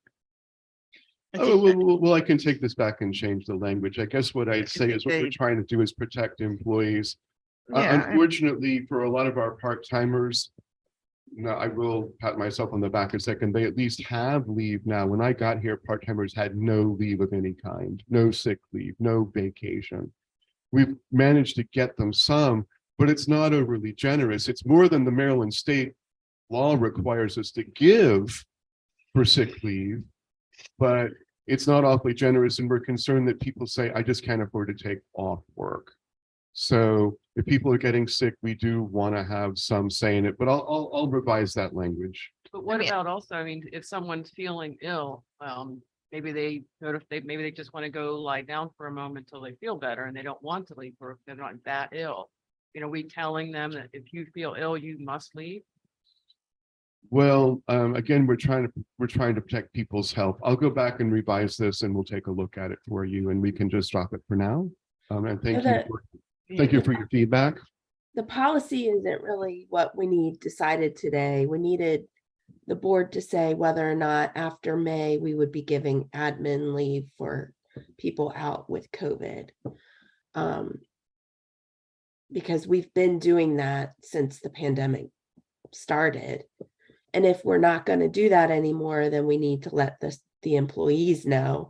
And the worry from the manager's perspective is that if they're not getting admin leave because they have COVID, that they're going to come to work sick and that they're going to try to work through it. And then they're going to be infecting everyone. So that's why we added this into the work rules, which apply to all staff rather than what was just in the sick leave policy, which is only for benefited staff. Is this the same language that's in that other policy? The latter part of it is, but not the part about leaving work if you're feeling ill. So we can revise that part. But So who says the pandemic is over? Is that an official announcement the government, the United States government has said the pandemic is over as of May 11th. with the CDC? Yeah. President Biden. President Well, May Biden. 11th, it's over. Yeah, it's over. Yeah. Good news, Um, everyone. I don't have a problem with I probably don't have a problem with the admin. I mean, you're asking us to make a decision kind of on the spot. I think at some point it probably should be withdrawn. But this whole thing with illness is, I think you need to revisit that. I mean, nobody wants somebody contagious at work. Nobody wants that, but you have to be careful crossing the line and who's going to determine that. So encourage people to use good common sense. But in any workplace, you have this issue. People will come to work and cough on everybody and stay at work. Everybody has that issue.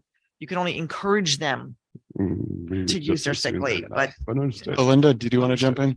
So I understand and definitely we can rework this wording.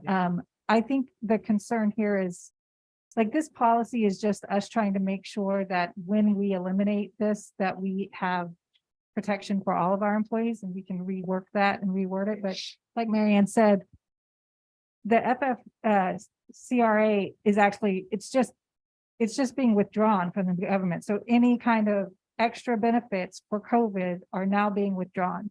We are following that. And our extra benefit is that we are paying when somebody has a COVID policy, a positive test. So that's what we're asking you to decide on is can we stop doing that and treat COVID as we would the flu or anything else as far as pay goes? I agree that we should discontinue that as of May 11th. The state, Maryland has already discontinued COVID pay. So I think we should follow suit at the library. So can we entertain a motion? What are the words we're looking for? and do we have a date? Are we May doing May 11th. 11th? Are we doing tomorrow? Or are we May 1st? We want to tell the employees first, so you can make it effective as of May 11th. All right.